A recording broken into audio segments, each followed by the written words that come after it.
Hello అండి అందరికీ welcome back to our channel Telugu kitchen.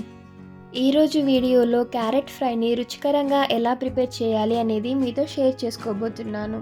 మనం క్యారెట్ ఫ్రైని కనుక ఈ విధంగా ప్రిపేర్ చేసుకున్నామంటే వేడి వేడి అన్నంలోకి అయినా సరే లేదా వేడి వేడి చపాతీలోకి అయినా సరే ఈ క్యారెట్ ఫ్రైని వేసుకుని తిన్నామంటే టేస్ట్ అదిరిపోతుందన్నమాట. అంతేకాకుండా ఇలా మనం క్యారెట్ ఫ్రైని ప్రిపేర్ చేసుకున్నామంటే రసంలోకి అయినా సరే సాంబార్లోకి అయినా సరే సైడ్ డిష్గా సూపర్గా ఉంటుంది.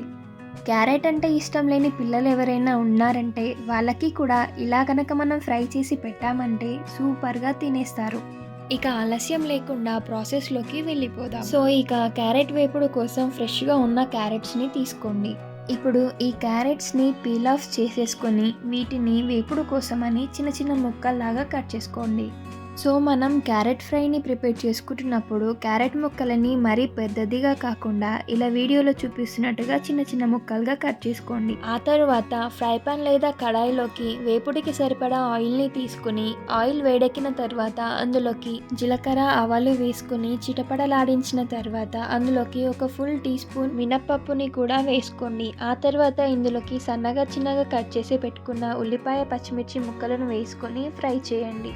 అవి అన్నీ కూడా ఆయిల్లో మంచిగా మగ్గిన తర్వాత అందులోకి కరివేపాకు రెమ్మలు అలాగే ఒక స్పూన్ ఫుల్ అల్లం వెల్లుల్లిని కూడా వేసుకొని కలుపుకోవాలి. ఇవి అన్నీ కూడా ఆయిల్లో మంచిగా మగ్గిన తర్వాత ఇందులోకి మనం ముందుగానే కట్ చేసి పెట్టుకున్న క్యారెట్ ముక్కలని వేసుకోండి. ఈ క్యారెట్ ముక్కలన్నీ కూడా పోపులోకి మంచిగా కలిసిపోయేలాగా కలుపుకోండి. ఇప్పుడు ఇందులోకి కొద్దిగా పసుపుని యాడ్ చేసుకుని మరొక్కసారి కలిపేయండి. ఇప్పుడు పైనుండి మూతని కవర్ చేసేసుకుని క్యారెట్ ముక్కలు ఆయిల్లో మంచిగా మగ్గిపోయేలాగా ఒక 5 నిమిషాల పాటు మీడియం హీట్లో కుక్ చేసుకోండి.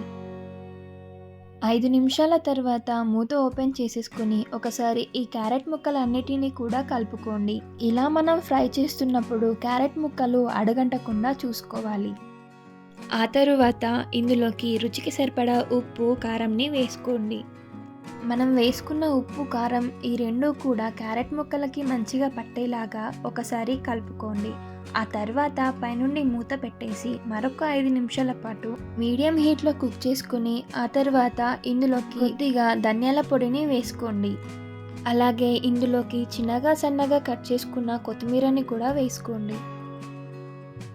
ఇప్పుడు పైనుండి మూతని కవర్ చేసుకొని ఒక 2 నిమిషాల పాటు లో హీట్లో కుక్ చేసుకున్నారు అంటే ఎంతో టేస్టీగా అందరికీ నచ్చే విధంగా చాలా సింపుల్ ప్రాసెస్లో క్యారెట్ ఫ్రై రెడీ అయిపోయినట్టే.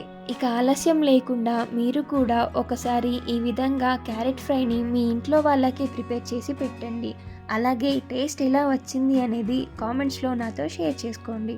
రెసిపీ నచ్చితే వీడియోకి ఒక లైక్ కొట్టండి. అలాగే మరిన్ని రెసిపీస్ కోసం మన ఛానల్ తెలుగు కిచెన్ని సబ్స్క్రైబ్ చేసుకుని పక్కనే ఉన్న బెల్ ఐకాన్ని యాక్టివ్ చేయండి. Thank you for watching. Bye bye.